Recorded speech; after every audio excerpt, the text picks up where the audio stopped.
It was too soon to start mending things, as my husband pointed out, but he left the choice up to me, and I honestly believed her apology because she had never acted like that before and she seemed actually ashamed of herself. Anyway, my sister, who was also apologized to BC, she also tore her a new one, and parents also got an apology, were also invited, but my sister's kids wanted a cousin sleepover instead of going with us, so after talking it over with my sister, we agreed for them to have one at my house. My babysitters of a year are my next door neighbors. They're sweet and responsible 16-year-old twins who live with their single mom. They usually team up and tackle on my kids on date nights. There's a reason I'm mentioning this. With my sisters added 2 kids to the mix, I asked their mom if she was free to join their duo, and she agreed. So I called Laura and told her that Richard and I are coming.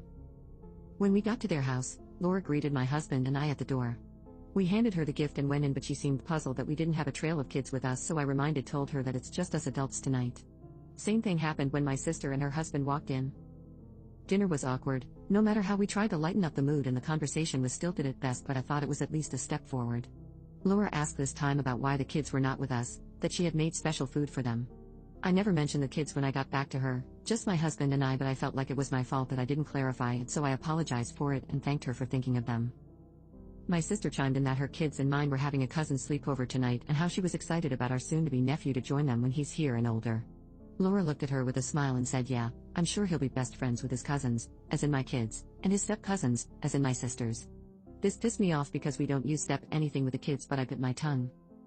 For context, my sister is technically my stepsister. I know I use stepdad in my first post. I usually call him by his first name.